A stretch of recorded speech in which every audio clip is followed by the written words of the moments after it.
Hello students, welcome to SSD Educational Classes and I am your friend Kashish Mehra and today I am going to explain you what is assets। जैसे कि हम देखते हैं जब भी हम accounting start करते हैं तो बहुत सारे स्टूडेंट को ये प्रॉब्लम होती है कि एसेट एक्चुअली होते क्या हैं।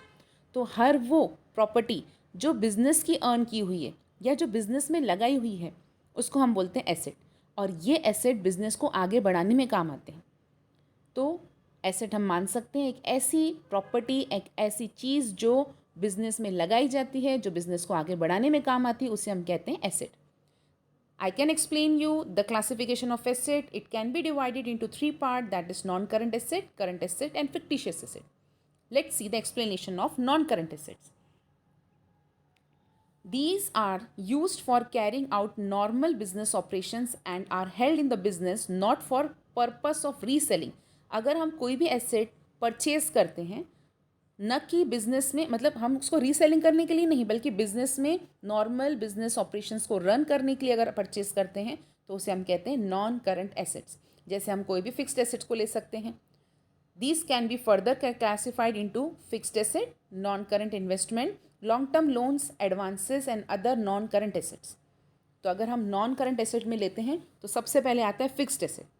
अब हमारे लिए एक क्वेश्चन यहाँ पर आता है कि फिक्स्ड एसेट्स क्या होते हैं। फिक्स्ड एसेट्स वो एसेट होते हैं जो हम लॉन्ग टर्म बिजनेस को चलाने के लिए परचेज करते हैं। अगर मुझे कोई बिज़नेस स्टार्ट करना है तो मुझे बिल्डिंग चाहिए, मुझे मशीनरी चाहिए।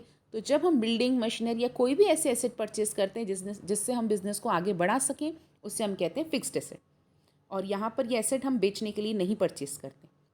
Further, fixed assets are divided into two part, that is tangible assets and intangible assets. हर वो एसेट जो हम फिजिकली टच कर सकते हैं उसे हम बोलते हैं tangible asset.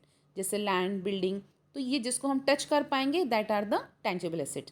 Whereas intangible assets are those assets which can not be seen, जिसको हम देख नहीं सकते, जिसको हम टच नहीं कर सकते, लेकिन फिर भी वो हमारे एसेट्स रहते हैं। जैसे हमारी गुडविल, हमारी इमेज, हमारे रेपुटेशंस, या हमारे पास जो हम पेटेंट, कॉपीराइट्स, ये सारे इनटेंजिबल एसेट्स रहते हैं।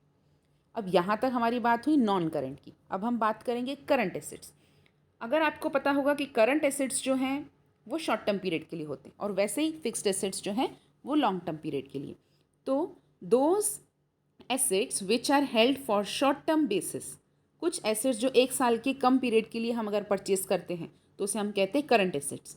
It can include debtors, stock, prepaid expenses, और ये सारे एसेट्स हमारे करंट एसेट्स में इंक्लूड किए जाते हैं। इसमें कैश भी आता है, बैंक में रखा हुआ पैसा भी आता है, जिसको हम तुरंत कैश में कन्वर्ट कर सकते हैं, वो हमारे रहते हैं करंट एसेट।